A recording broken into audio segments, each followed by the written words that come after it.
Hey, Devin. I'm so happy to have you here on Rendering Unconscious. I'm so happy. I'm fully conscious, awake, alert, ready to go. You're not unconscious. I'm not unconscious yet, but we'll see at the end. We'll see if we can render you unconscious by the end of this hour. Yeah. So, where do you want to begin? Let's start at the beginning. What's the beginning?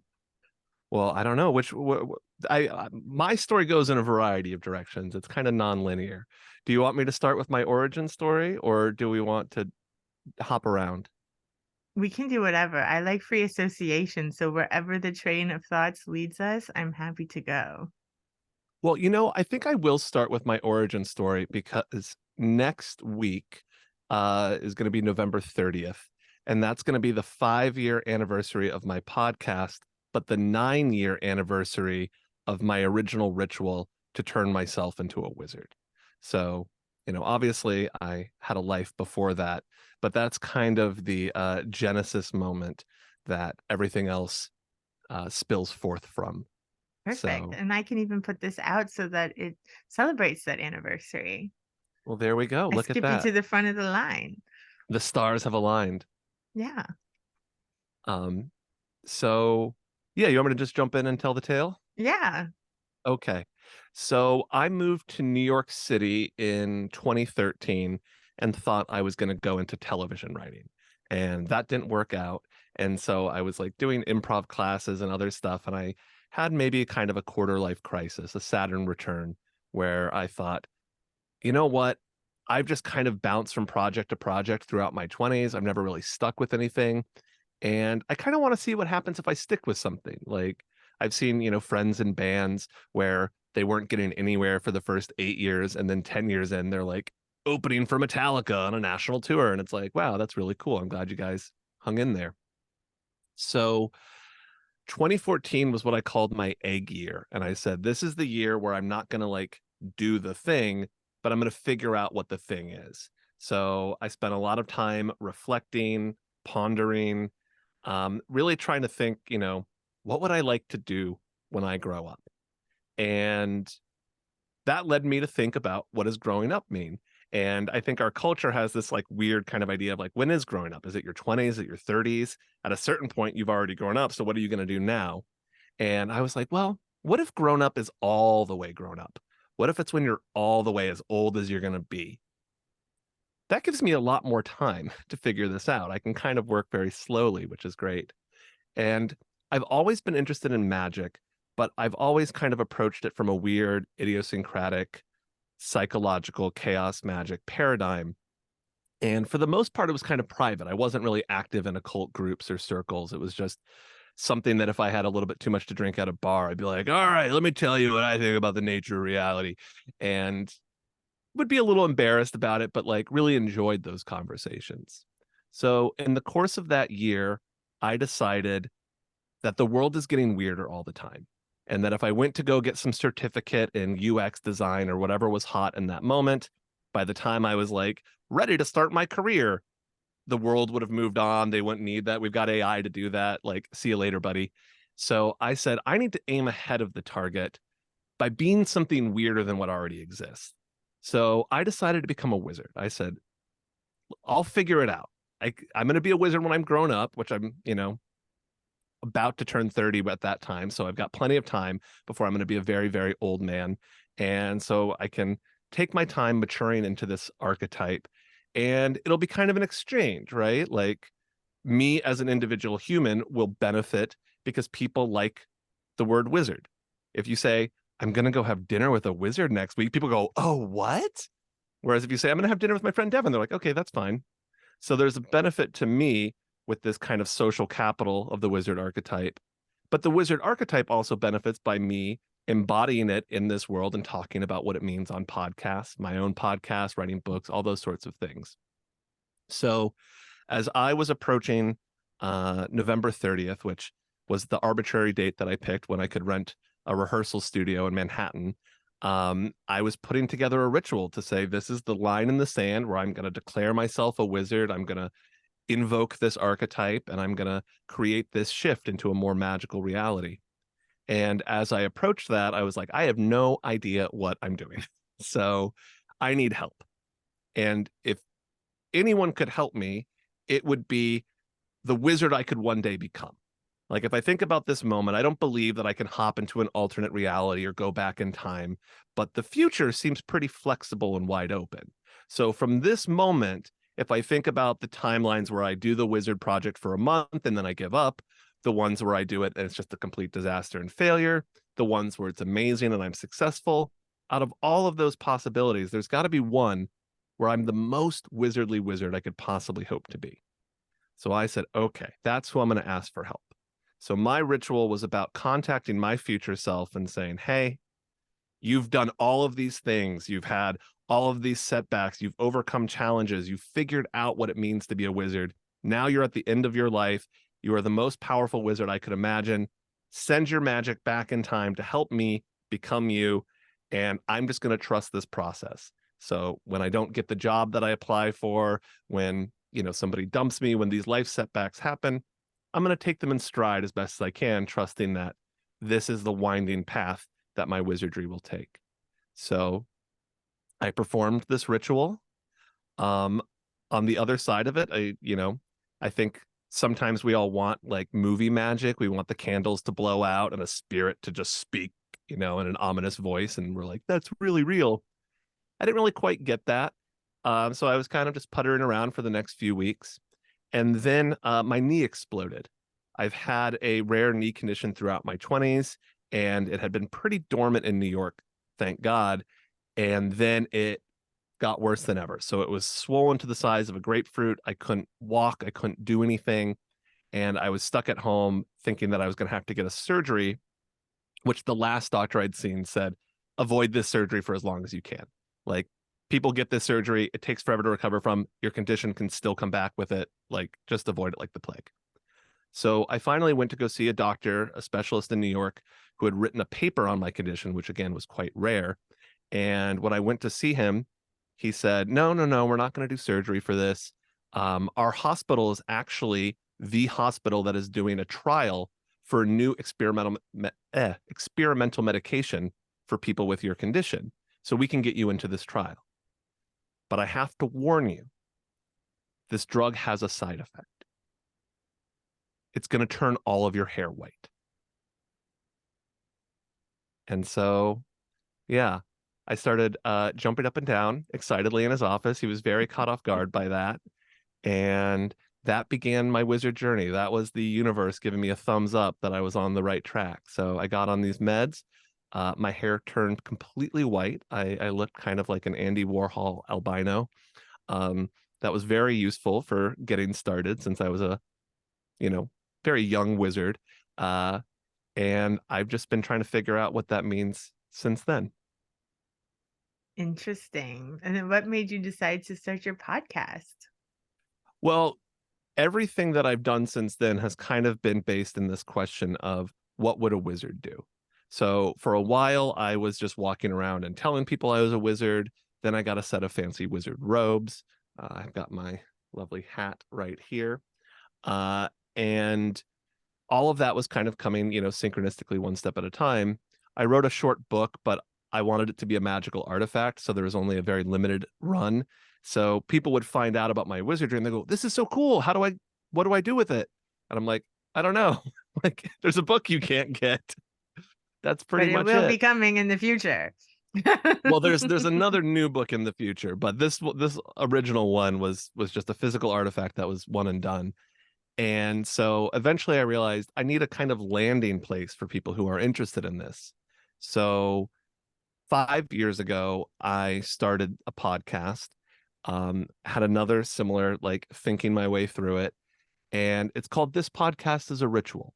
And the idea is that the podcast itself is a magic ritual that we can kind of view outside of time as a single artifact. So there's an initial moment where I'm recording in a room with the people that were there for the opening ceremony.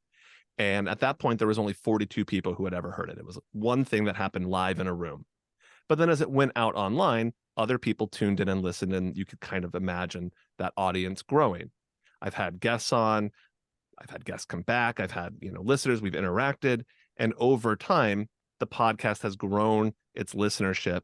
And so I like to think about the way that a podcast, even like this one, we're having a conversation in one time, but somebody who's listening to it while making dinner 6 months from now is in a different time, yet they're still in this shared time with us. So by approaching the whole project with that awareness, eventually there's going to be a final episode, and eventually, hopefully far beyond that, there's going to be a final listener. There's going to be one last person or entity or alien AI hybrid that tunes in and, finishes their dissertation on wizardry in the early 21st century. And, that's the last listener. So, thinking about the podcast itself as this kind of meta object, um, viewed from outside of time, everyone that listens to it or has come on it is participating in that ritual. You've been on it, you're a part of that ritual. And the goal is to create a slightly better reality. I love it. It was a really fun podcast to do. And so, yeah, definitely everyone, after you listen to this episode, go check out this podcast is a ritual. It's Yeah, super fun. how to psychoanalyze with Dr. Vanessa Sinclair is an episode I'd recommend. Perfect. Yeah. And then how did you get into hypnosis? So hypnosis is one of those funny ones where I've been reading this book. I've been really into this guy, James Hillman, lately. And I've been reading his book, The Soul's Code, where he's talking a lot about the idea of the daemon or the genius, this, fate that kind of pulls you towards its destiny. And so even though there's a later part where, hypnosis and wizardry intersect for me, it goes all the way back to when I was a kid and I had a wart that kept coming back on my elbow. My father taught nuclear physics, and so he was like, well, if we take you to the doctor, they're just going to put liquid nitrogen on it. And I have a bunch of liquid nitrogen at my office. So we would go to his office. He would burn off the wart. We'd do some liquid nitrogen tricks. And then, 3 months later, it would come back. And I was like, okay, we're getting tired of doing this. So eventually I went to a doctor, and the doctor referred me to a hypnotist who, did this kind of guided visualization, thinking about it. And eventually the wart did go away. I can't say there's a direct causality there, but that planted that seed where I was like, hypnosis, huh? This is such a weird thing where it's kind of like in our culture, but is it real or are we afraid of it? Like, I hear this all the time. Like, the top two questions are, is it real? And isn't that dangerous? Can't you control people and make them do things? And it's kind of weird to me that our culture has this thing of like, we don't know if this is real, but we're terrified of it. And so I just kind of was curious about it for a while. I experimented with a couple of girlfriends trying to hypnotize them and was astonishingly successful, astonishing both myself and my partner. And then eventually I ended up going to a hypnosis conference early on in my wizard transformation. And I had this moment sitting there watching demonstrations going, oh, this is incredible. This is my wizardry. Like, I'm never going to shoot fireballs or summon dragons on command or do like movie magic that people think of when they think of Gandalf or Harry Potter. But the effects that you can do with hypnosis are so transformative and so powerful that, yes, I need to do more with this. So I studied in New York. I used to do corporate meditations where I would really just use a lot of hypnotic language, and I'm going to be like, wow, that was the best meditation I've ever experienced. And it's like, yeah, it's kind of cool when you use your unconscious to get somewhere rather than trying to just clear your mind, although that has benefits too. And then eventually I moved out of New York and moved to Kentucky. I was tired of what I'd been doing in tech, although my official title was product wizard. I'd gotten that out of a startup. Um, and I decided that, you know, as much as I love the wizardry costume and character and all of these elements, it's a hurdle. People are interested in me and my story as a wizard, but it wasn't connecting with what I think is the true role of a wizard as a people helper. They're there to guide the hero on the journey. In the Campbell sense, they're the gatekeeper, the old man that is ushering you into the underworld. And so when I got to Kentucky, I realized I want to just try putting up a shingle and just offering myself as a hypnotherapist and seeing how that goes. And it was incredible. You know, I tell people I'm a wizard. They ask about me. I say I'm a hypnotherapist. They say, oh my God, I have this anxiety. I have this phobia. Can you help me with this?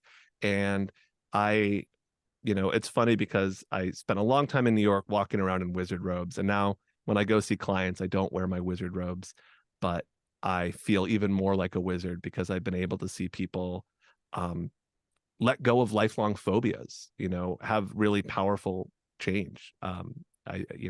You do work in this realm as well. But it's, I think, such a beautiful thing to be able to help people um, use imaginary concepts to solve real problems.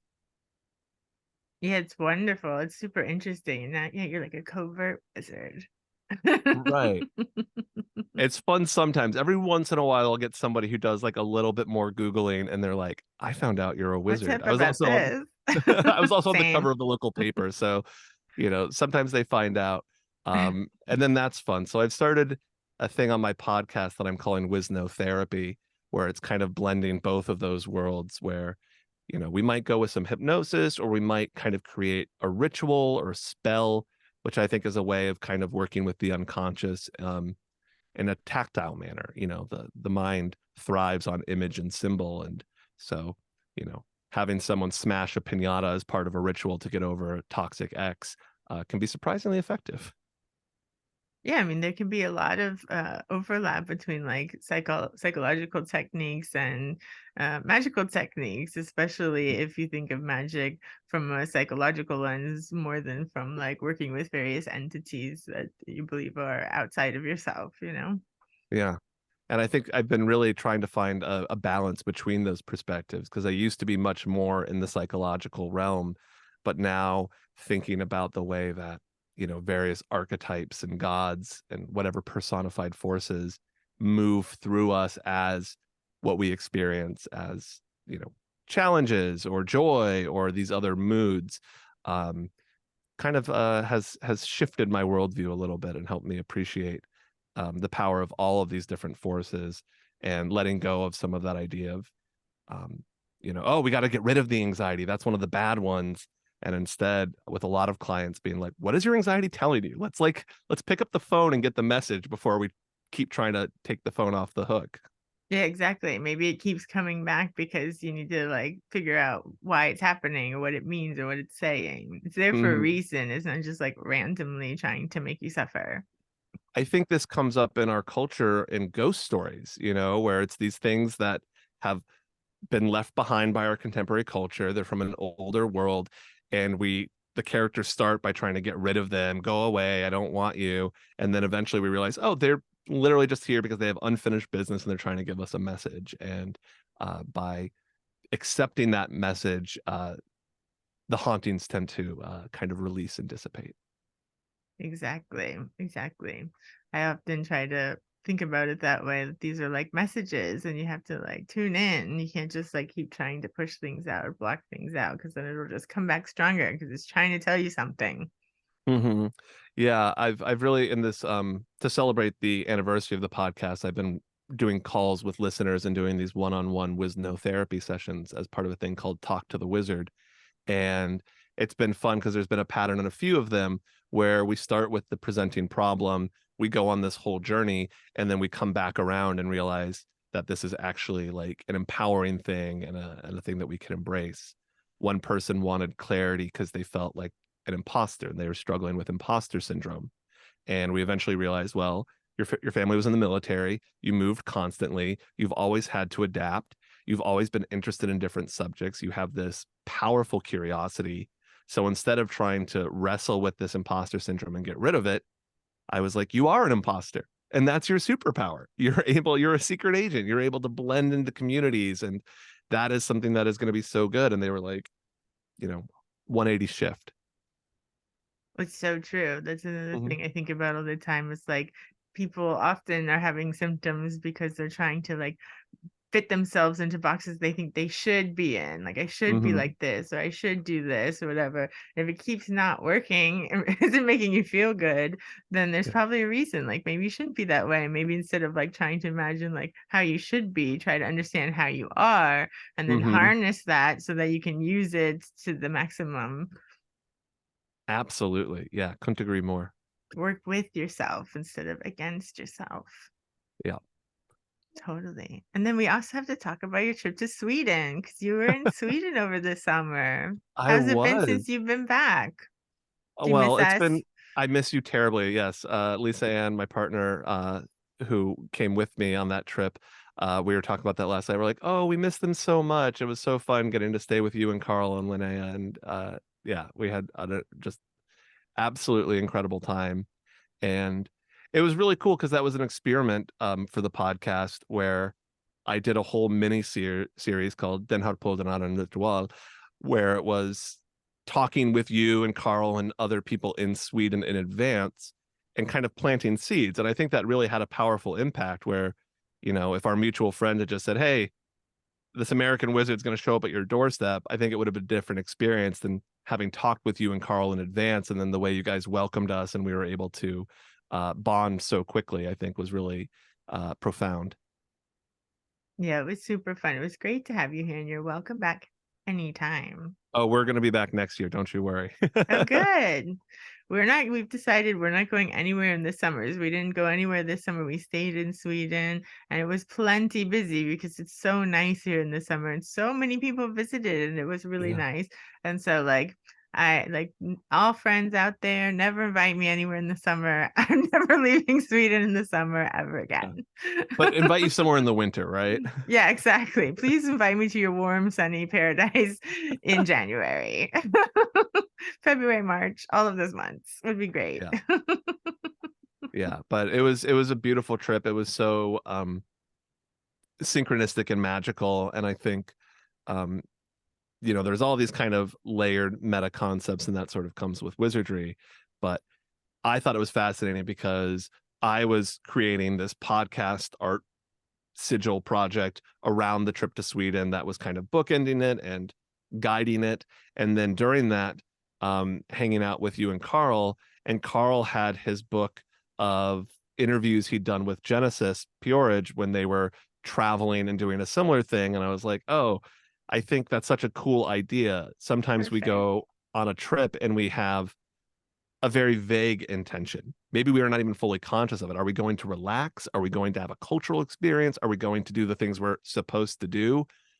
Whereas if you think about what your intention is for that trip, not being rigid, but letting that kind of guide you, I think even just picking a totemic symbol and saying, oh, okay, like if my partner is a poet, so we picked a typewriter and a gnome, and we were always kind of on the lookout of like, oh, there's a typewriter in that storefront. Let's go in, let's see where that cookie crumb is leading us to.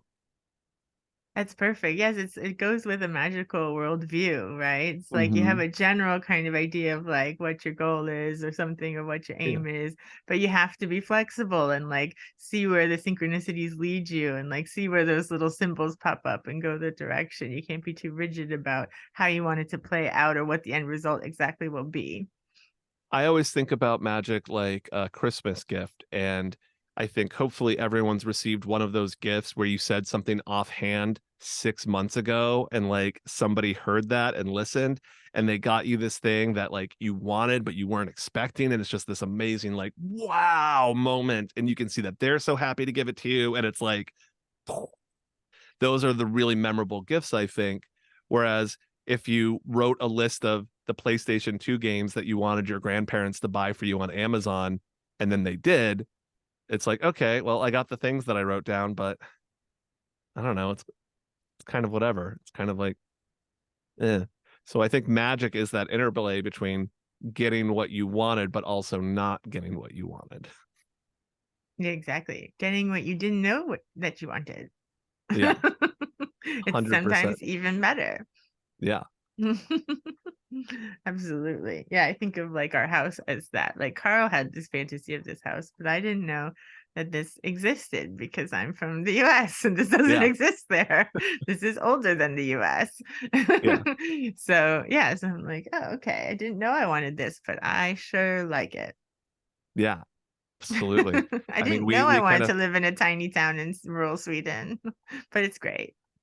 I mean, I moved from New York City to Kentucky, and you know, it's great because there's still moments that my partner and I will look at each other and be like, how did we end up here? But it's perfect and we love it. And we're part of a vibrant community. And we got all of the things that we were hoping for and a whole lot that we hadn't even known were possible. Absolutely. Um, I'm happy to be out of the city. It's nice. I just went to Hamburg to visit my friend little Annie. She was playing there with Paul Wallfish, and it was really nice to see her. And it's fun to like drive somewhere. I love little road trips, Mhm. but yeah, it was just like, oh, I miss Vimmerby and the puppy, and Yeah. Carl, of course. There was an Ursula Le Guin quote that I was thinking about a lot as I did this trip through Sweden, and it's true voyages return. And so I think this idea about, yeah, you have to kind of leave to get that external perspective on where you're at. That when you're just in that moment, it's a little bit hard sometimes. And so one of the concepts I always talk about with wizardry is the wizard exists in the wider perspective. You know, the hero is like, there's a bad guy, and the wizard's like, oh, this happens all the time. Like, I had to fight a bad guy. This is a recurring cycle. Like, don't worry about it. Um, but I think that's what, psychedelics or therapy or creative practices or physical travel, they all give us this opportunity to kind of step out into a wider perspective and look back and say, oh, that's where I am. Those are the things that are going on. Okay, that's interesting. Maybe there's things that I want to shift, or maybe there's things that I want to appreciate more. But sometimes it just helps to have a different view. Totally. In Sweden, they say "Borta är bra, hemma bäst." Away is good, but home is best. I like that phrase too. Yeah. We have it hanging up on the wall. Yeah. And we also have to talk about River's wonderful Art 23 Magic Retreat. That was such a lovely That was really week that cool. she set up. Yeah. What stuck out for you in that experience? Well, the food, Yeah. the people, Yeah. the setting, and reading my book. That was really big. When you came That over, was I was awesome. like really like and that writing making that book was a real ordeal. It is done now, by the Yeah. way. It I is heard. Yeah. finished. That's And amazing. it is on Carl's desk, and Carl is reading it and making final edits. Awesome. And that's a relief. Yeah. Because it was really an ordeal and like really difficult for me and much more than I imagined, but obviously like yeah, dealing with the material. And I had imagined also that I had started writing it because my friend was killed, but then when I went through my like notebooks and things, when I was pulling material for it, I actually had started it like the day she was killed before I Wow. knew she was killed, which is also Wow. really eerie. And Yeah. it was like, yeah, like I had had the ideas in the months prior to like make this book. I mean, I had the idea to write a book about these like wild Miami experiences because it's just like it was such a weird place and a weird Yeah. time. Like in 2008, when I had finished my doctorate and had moved to California for my first like postdoc job, working at a student counseling center. And then, it was 2007, 2008, and the economy collapsed, and, Bush was out and Obama was coming in. And so they just cut like the entire student counseling department because Mm. of the economy. And so like they're just like, well, students don't need counseling. And I was like, but I just moved. I like literally drove myself from Miami to like Northern California, like with all Yeah. my stuff in the back of the car. Like, what do I do now? And they're like, well, you can collect unemployment. And I was like, but I just got a doctorate. Like, this Yeah. isn't how this is supposed to go. You're like, I came here to do a counseling thing. And they're like, no, you came here to figure things out so you could write a book and move to Sweden. Yeah, in 15 years. Yeah. Yeah, that's what happened. So I actually like, yeah, took the like 6 months that I was unemployed and started writing all these little stories down. And then I didn't do anything with it until, yeah, like the summer of 2020 when I started, maybe because of all the crisis that was happening with Mm. COVID and stuff. I don't know. And Jen had died and Yeah. So maybe I was like, I need to like make a document of this. Like maybe I was having Another like inflection point. existential Yeah. fear. Yeah. And I had started collecting stories together and like writing things down. And then I actually like brought out my typewriter and like started writing the first page like 8:30 a.m. I even wrote it in Yeah. my journal on the day she was killed. And they Wow. said that she probably died around 2 a.m., which in Yeah. Miami would have been like the same time that I was writing. So that Wow. was kind of wild to find out. Yeah. Yeah. So anyway, the whole thing was like a bit of an ordeal to put together. And now it's like, yeah, 3 years in the making. And Carl had said after that retreat and the reading went so well, that was really helpful for me to like get motivated to wrap it up because I was kind of thinking like, forget this. Like Mhm. I don't want to work on it anymore. It's too hard. I I'm remember the tired of moment it. that we shared where you had expressed that you were like, I'm not sure if I want to read because I don't want to bum everybody out. Like there's, sort of dark stuff in this material. And I think you and I had a one-on-one conversation where I was like, Vanessa, like, don't hold back from that. It's really helpful for other people to see that. Like, I think when we live in a sanitized world where it's just only the good things on social media, we feel very alone in our pain and our neuroses and our difficulties because everything else is sunny and bright and great. And like, we're the only ones that are struggling. But when we see somebody authentically telling true stories about difficult times, we connect with our own experience of grief, loss, turmoil, uncertainty, and it's powerful. And I mean, you read for like 2 hours or something. It was wild, and everyone was just on the edge of their seat. I don't think a single person got up to go to the bathroom. Like everyone was just totally enwrapped. And after you left too, people continued to talk about it and how it resonates. And also very cool to hear just a bunch of fun party stories from Miami in that time. Yeah, it was good times. Yeah, it was really good to hear it. It was really helpful. It was integral to the process to do that reading and have me be like, okay, that's enough. And everyone's like, no. And I was like, really? Yeah. I was like, okay. Yeah. So I just read until I ran out of pages. Right. So it was really nice. And then, yeah, when we got back, I told Carl, like, okay, I want to wrap this up before like Jessica's death day, which is Yeah. November 2nd. And I did. And There you then go. visiting little Annie afterwards, going to Hamburg, Yeah. she called like right before I had wrapped it up. And I told her, like, I'm almost done with the book because it's dedicated to her and Mhm. Jessica. Because she's the one who wrote the song that the book Mhm. is titled for. Yeah. So it was a nice little kind of closure moment to go visit her last week. Yeah, and then I'm just so glad that it's done now. So that was a big thing for me. That was my 2023 Yeah. ordeal. Yeah. See, it's funny because I'm on the other side of that where since I started being a wizard, I was like, oh, I should write a big book about like all my thoughts about what it means to be a wizard. And then I put it off for quite some time. And then finally was like, okay, I'm at the point where I'm ready. And I started in 2020, like right before the pandemic kicked in, and then have continued to work on it. And before going to Sweden was in the depths of like my second rewrite of this whole massive tome, and had this experience of being like, okay, I'm trying to write about like a playful, creative, positive magic philosophy, but the work that I'm doing of trying to sit down and like get this book out while also running my hypnotherapy practice and also trying to do other things is making me not have time for any of that playful, fun, serendipitous magic. So then I feel like a fraud, and then it's just kind of grinding. And so I had to just sort of like let it go and just be like, okay, like trying to just push this towards an arbitrary deadline I've set is like making me miserable.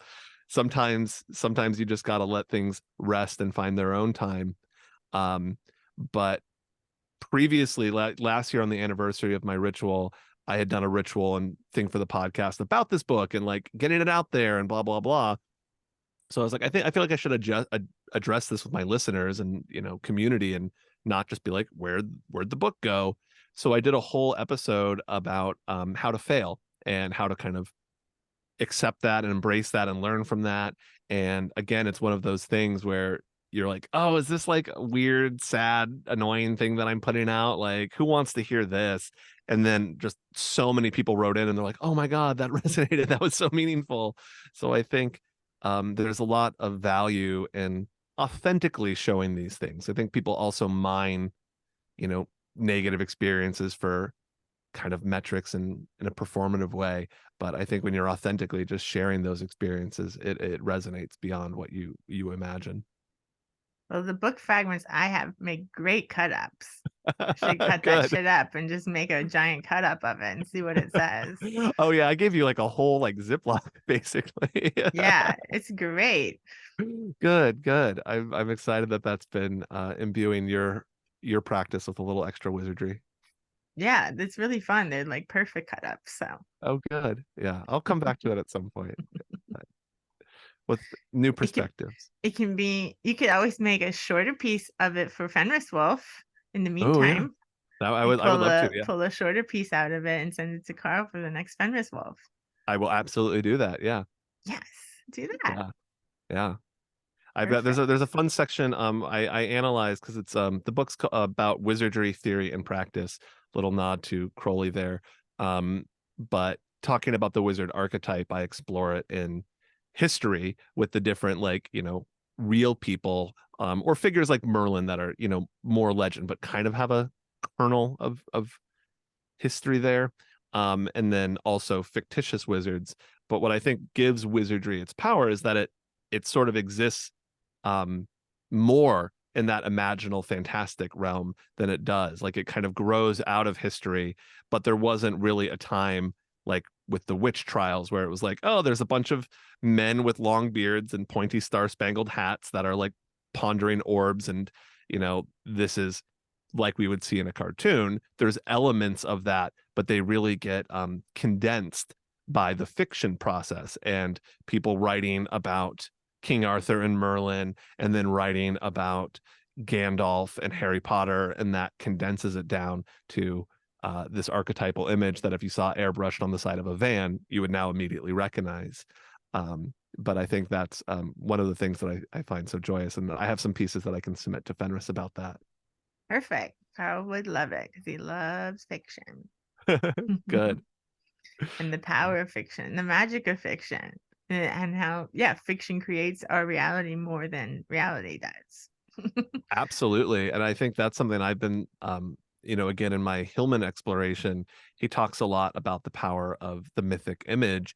And when you go back to, cultures with kind of more pristine, unmediated myths, if that, or uncontemporarily mediated myths, they're so messy and weird. Like everyone's like fucking their sister and then eating their kids. And like there's all of this bizarreness that to our, sanitized modern sensibilities is so shocking and off-putting. But I think that's part of the power, is that it was unlocking things in the psyche that we've lost touch with. So it's been fun to explore those dimensions. And I've been watching a lot of film lately and trying to re-engage with like film classics, watching Bergman and then reading the essays in the lovely book that you and Carl put together. Because I think it's very different when you see work by an auteur who is intentionally grappling with those themes versus I still think I can pull plenty out of, the Marvel Cinematic Universe in terms of archetypal elements, but they're different because they're the product of a giant corporation that's trying to make billions of dollars, not somebody who's trying to talk about the human spirit. Yeah, exactly. Not an artist. Yeah, we're diving back into Bergman again because that's what you do in the winter in Yeah, Sweden, and I've started taking SFE again, Swedish for immigrants, so that I nice. can like get fluent once and for all. But it's Hmm. gonna be. I was like, maybe hopefully I'll be done by June, but I'm thinking now probably it's gonna be the next June. So I'm gonna be in it for the long haul, and it's every day from 8 to 12. That's really Wow. intensive. Yeah. But it's Yeah, like I live in that'll be Sweden. I need awesome. to be fluent. Yeah. So I'm just gonna do it. Yeah, and I told Carl we need to make sure we're watching like Swedish TV and movies and not just like American or English speaking, because I need to be hearing it and hearing the different accents, because that's really where I'm at. It's like I can read it okay, Hmm. things like that, but it's like understanding the different accents and then yeah, being able to speak, on command. That's where I get Yeah. tripped up. Yeah, the Bergman Swedish is a little bit harder too because it's a little bit older. Um, I've I find that like when I watch a Swedish film, because I'm also studying Swedish, and I watch a Swedish film with English subtitles, I have to make a very conscious effort to keep listening and not just like follow along. Mhm. Whereas we'll watch stuff on SVTV, the Swedish state like television channel, that has Swedish subtitles and is in Swedish. And I'm like reading a lot, but it's really training my ear. And I'll notice like, the next day I'm like, wow, my Swedish feels a lot more fluid and easy. Um, I found a teen drama program that I love where it's literally just about like high schoolers, and there are these little 5-minute episodes. So it's easy to just kind of watch and pause to look up a word and stuff. But that helps What too, is because it? I'll find the title and I'll send it to Do you. tell. I need good Yeah. Swedish shows because I've watched like all the decades and like Mhm. I'm like, what else is there now? Watching Alt for Sverige. I don't know if you've Yeah. seen that show or if you get it there. I think it's on Mhm. SVT. It's like Yeah. basically these Americans who have Swedish ancestry, and it's one of Ah, those like game show things where somebody okay. loses the competition every week and then somebody wins Yeah. at the end. It starts out with 10 Oh, people funny. or whatever, but they Yeah. basically like all have Swedish ancestry, and then they get to come to Sweden and they tell them like their a little bit of their history. They get like a little treasure chest and they get to open it up, and the company who does the program has like done as much ancestry as they possibly could to find out about their ancestors, and they get to learn like what their ancestors were like and Oh, why they cool. decided to leave Sweden and go to America. Obviously it's like Yeah. all the time because they were starving and things like Yeah. that. um You're yeah, and tired of so farming rocks. yeah, exactly. It was Yeah. a Our hard our life. Boulder farm was not kicking, so we left. But Yeah, I'll, it I'll was. find I'll find the title. It's funny because it's very like, it reminds me a little bit of that British show Skins or something, but even less like over the Oh, top, I where like Skins. it's like very mundane Mm, teen drama. So it's like, that's oh, Swedish. these two girls are like mad at each other because they have different friend groups now, and one of them's like trying to be cool and like smoke cigarettes and drink, and the other one's like weirded out by it, and then she has a boyfriend but he's kind of controlling, so they're breaking up, but like, oh my god. But it's nice to just get a lot more of the um not Bergman old Swedish, and not just like Duolingo phrases I'm never going to use, Yeah, but much more natural cadence of contemporary Swedish. totally. Yeah, that would be perfect. And also not always like having to be violent, like murder mysteries. 'Cause there's like so many of those, but at some point it's like, isn't there anything else we can watch? Oh yeah, that was yeah, because my partner is like, I don't really want to watch something super upsetting, and there was a while where I was finding all this Swedish TV from the library's like online rental program, and I'd be like, oh, what's this one about? After a series of gruesome murders, an alcoholic detective, blah blah. I'm like, nope, nope. Okay, what's this one about? A serial killer is gruesomely, nope, nope, not that one. Yep, exactly. Or terrorists. The only thing that I find funny though is that one when Swedish people are trying to do American accents, that shit really cracks me up. Yeah, Like they always sound like they're like a cowboy from Texas kind of thing, no matter where they're supposed to be from. yeah. Well, It's hilarious. I feel like Americans have sinned even worse on that with our Swedish Oh accent. yeah, But yeah. there was a moment where I was deep diving on this, and I found a Flintstones episode called "The Swedish Visitors," which is funny because it's like it's late in the Flintstones, and like, I remember just watching Flintstones as a kid, and watching this, I was like, oh, you can tell that like this show's kind of running out of new ideas and is like not as good. But some Swedes move into the house and blah blah blah. There's this whole thing, but they have the really like, we are from Sweden, yeah, like hokey accent. But then at the end, they play this ripping song in Swedish, and it's so good. And I was like, what the heck is this song? And so I looked it up, and it was a Swedish musician who had made a song that was totally about the Flintstones and had like Flintstones imagery and all of that. And Hanna-Barbera reached out and were like, dude, this is total copyright infringement. Like, you can't do this. And he was like, no, Yabba Dabba Doo is a Swedish jazz term. It goes back to the 20s, which is a total lie. And then Hanna-Barbera was like, okay, we know you're messing with us, but that's really funny. So here's the deal. You come on a Flintstones episode and we'll call it even. And yeah, so I thought that was a really fun bit of Swedish history.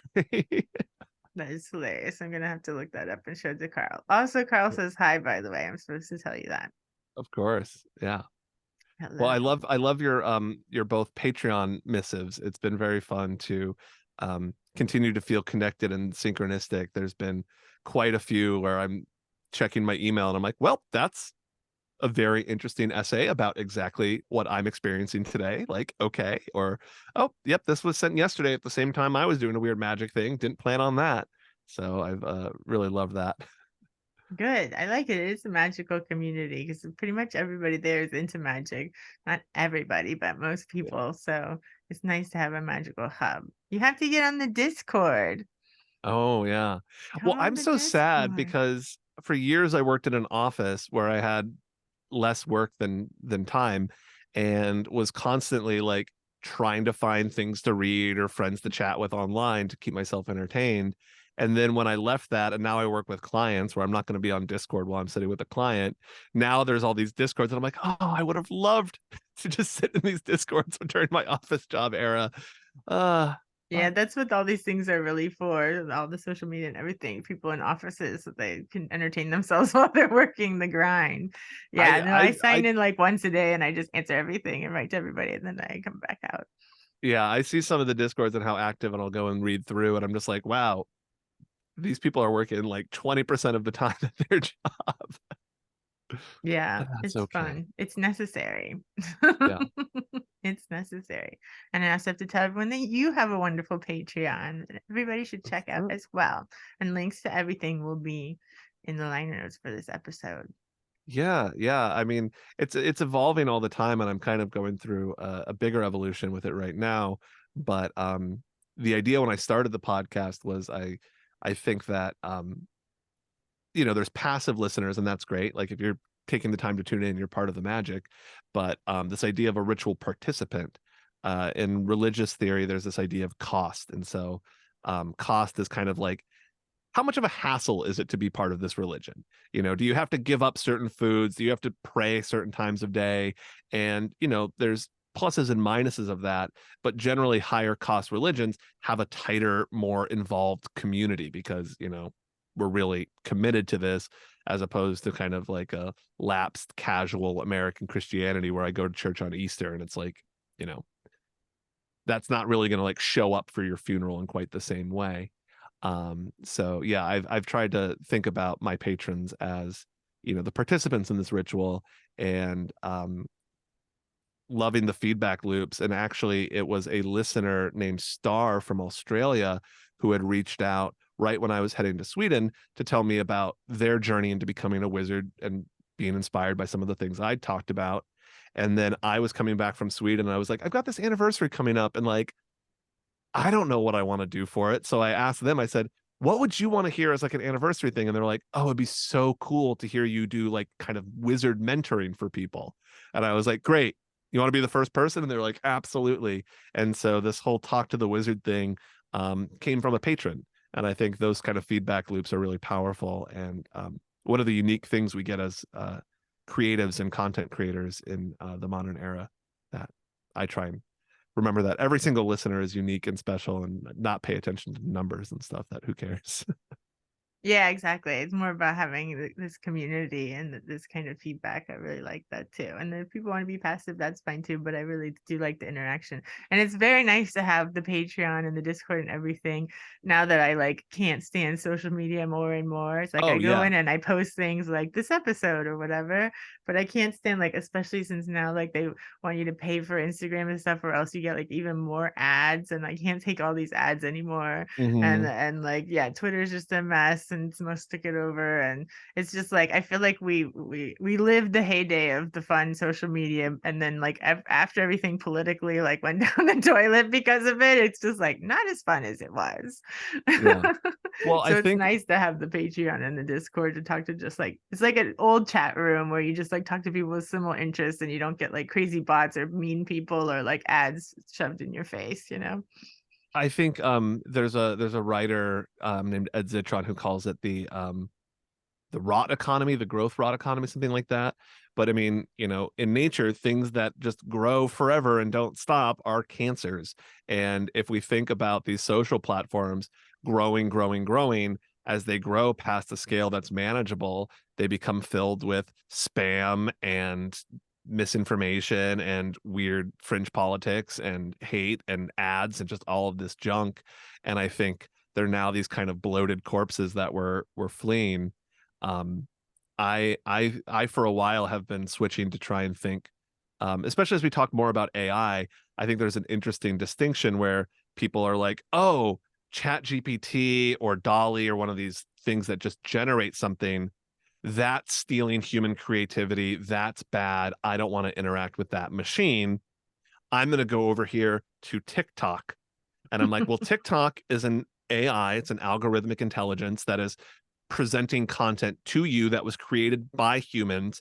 So it's kind of doing the same thing, but I would even argue in a worse way, because even though the content is more explicitly singular and quote unquote human generated, the humans are being conditioned to make the content that the algorithm thinks is best, and you're being served it. And so it's not human intention. And I think that's where I've switched, is I would rather read a newsletter that a single person has written where they're saying, here's the best AI generated content of the week, than the opposite of having an AI say, here's the funniest human videos that we think you should see. And what I'm hoping is that we'll see a shift towards less scale oriented and more human centric social tools, because I don't need to be connected with everybody, and I don't need new things at this point. Like, we've kind of figured out what we want. We want to have some sort of feed where we can see stuff. We want to have an ability to post text, video, or images. We want to be able to message each other. And I miss, because I'm not on Facebook anymore, events. On Instagram, I find it very hard when I'm like, hey, it's a Friday night, like, what's interesting happening in town? And I log in and it's all a bunch of like random meme people or influencers, and I'm like, I don't care about you. Why can't I sort you into one bucket? And I want to see all my local friends. So I'm hoping that there's going to be a new era where we kind of recognize that AI should be brought to heel, and I should have an algorithm that I'm able to control, that is going out there and getting me stuff that I like and care about and has a beneficial relationship, not a parasitic one. But maybe I'm just an optimist. Nice. Was there anything else you wanted to mention before we wrap up, or did you want to stop with that? Oh, is there anything else that I want to mention? Anything coming up? Anything you're working on? Anything at all?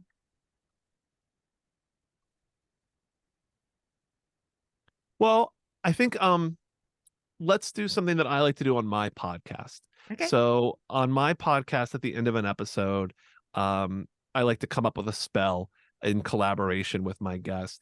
And the spell is generally something small, because I think, giant rituals that are going to take 6 months are beautiful, but most listeners aren't going to bother with it. Um, and I think there's a lot of power in recognizing how an action can change your whole world. How, because you and I recommend something, and if somebody goes out and does it, then they read a book that they wouldn't have read, and that book gives them a new idea, and that leads them to the thing, and then suddenly blah blah blah blah blah. So let's come up with a little spell collaboratively, But not cut ups.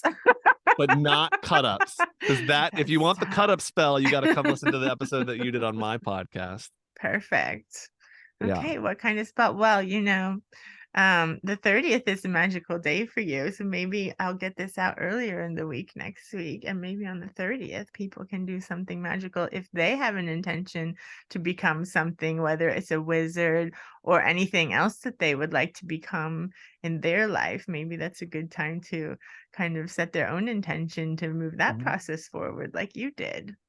I think that's great. And so what I would recommend is thinking about where you are now, and in one way, reaching back to your past self to think about a you that was maybe struggling. If there was a time period that was really challenging and you've moved through it, how would you send magical energy back to that self that was, in Florida in 2008 and had just lost your counseling position and was like, and send this message of like, don't worry, you've got this. You're going to live in a beautiful house in Sweden. Like, it's coming. Like, follow the breadcrumbs. Let's go this way. And I think that can be very powerful. However, your magical practice. You can write yourself a letter, you can visualize it, whatever you feel like doing. And then at the same time, thinking about a you in the future.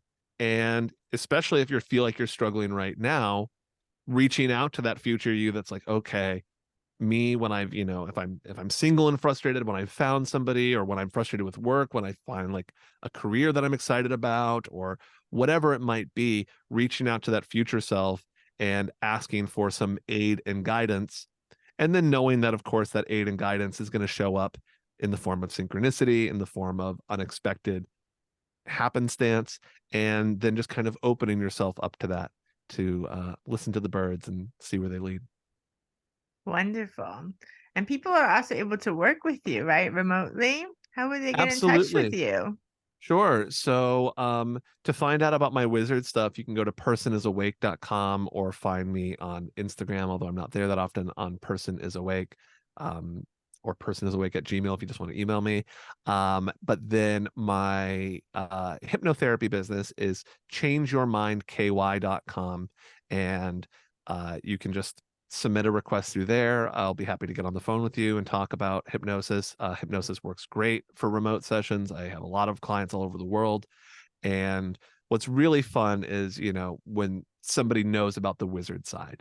So if you're interested in magic and psychology and you're unconscious, let me know when you reach out, because that is my favorite thing, because we can really create these wonderful spells and rituals. And um, I have clients that I work with. I have different packages, but I have ones that are like, 8 sessions, and we'll work together for a while. And it's always so fun for me, somewhere around session 4 or 5, where we get to say, hey, do you remember what you came here for in the first place? And they go, oh my God, I don't even do that anymore. I haven't even thought about that issue. And it's like, yeah, we're on to new things. So that's a big joy. So I would love to hear from you. Reach out with questions, comments, anything at all. Perfect. Well, thank you so much, Devin. It's been lovely to chat with you.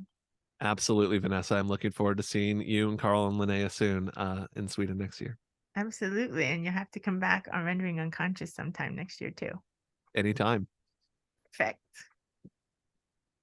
Bye. Hey, Dor.